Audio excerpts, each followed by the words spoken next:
Well, it kind of came out of the first movie that we took all the games in this arcade and personified them as real places.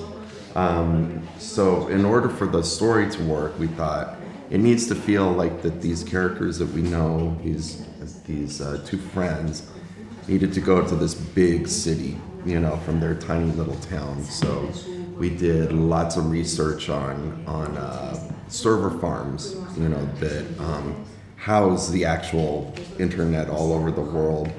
And they are these big crammed buildings with all this wire and computers that they kind of look like a city. You have long rows of them, they look like streets.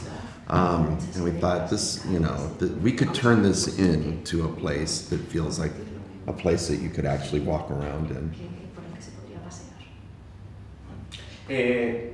Internet es una gran ciudad donde, también hay que decirlo, no siempre el usuario, nosotros acabamos donde queremos. Cuando nos sentamos delante del ordenador o cogemos el móvil, somos un poco presos de los algoritmos, del Big Data. So when we're using the internet, we don't always get to the place that we want to go.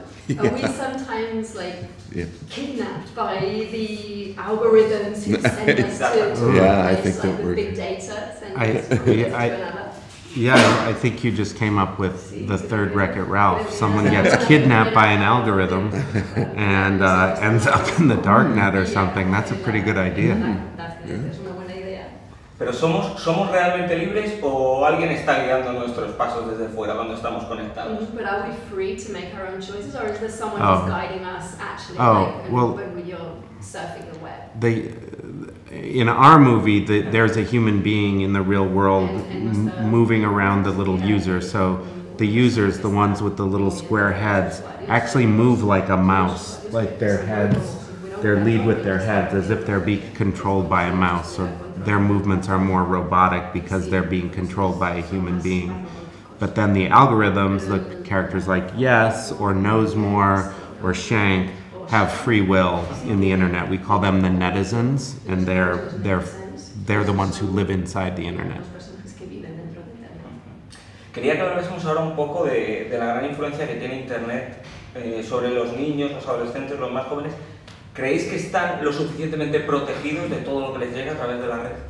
So, talking about kids and younger users of the internet, do you think they're protected against everything that we see online?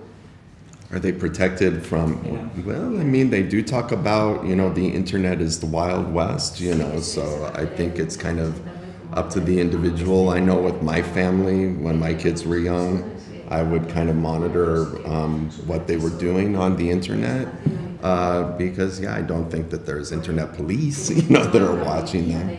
So I always made it my responsibility to make sure that they were okay when they were on the internet. No todos los padres hacen eso, no todos se responsabilizan. ¿Creen ellos que a veces hay padres irresponsables que le echan la culpa a Internet, que la utilizan como excusa para el mal comportamiento o dejar de lado la educación de sus hijos? But not all parents are on top of their kids, and sometimes they even use the internet as an excuse for when kids maybe act out or to maybe not educate their kids enough. Is that something that you would say happens too? I think so. I mean, I think the internet can be both a beautiful tool and one of the greatest inventions of our time, but also can be a really awful negative place if it's used improperly. And it is incumbent upon parents to pay attention to how their kids use the internet and how much time they spend on their screens. And I mean, I have a 6-year-old and an 8-year-old, and I don't let them use the internet at this point at all, other than if I'm showing them something, or they're maybe watching a show or something like that. Otherwise, there's no need for them to be on it at this point. That's just me, though. Volviendo a la película, quería que habláramos un poco de la escena que va a ser la escena estrella, la más comentada de las princesas Disney. Quería que me contaran un poco cómo fue ese proceso de actualización y de liberarlas de sus clichés. So going back to the movie and the star scene, the scene that everyone is going to be talking about, the princess scene. What was it like to make that movie? Make that scene in the movie? It was pretty fantastic for someone who grew up loving animation and loving Disney films, because I don't think we realized just how deep we were going to get into, you know, the world of these princesses. We decided very early that we were going to try and get the original voices, the original actresses that played those characters, and we were able to get 11 of the 14 of the original voices to come back, which to me that's incredible. You know, that number one, that there's 14 princesses, and then number two, that we were able to get 11 of them back. Everyone who's still alive and well enough to perform came back to play their characters.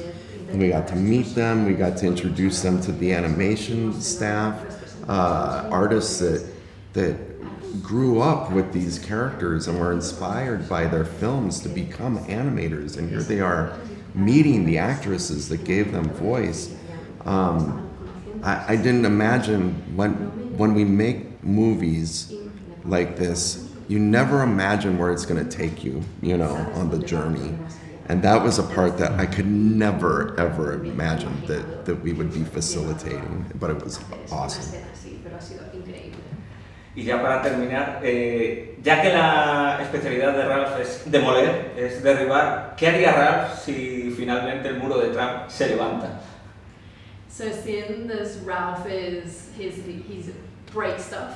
What would Ralph do if Trump's wall goes up in the end? What would Ralph do if Trump's wall goes up in the end? I mean, he would wreck it. Clearly. Okay. Thank you. Congratulations. Thank you.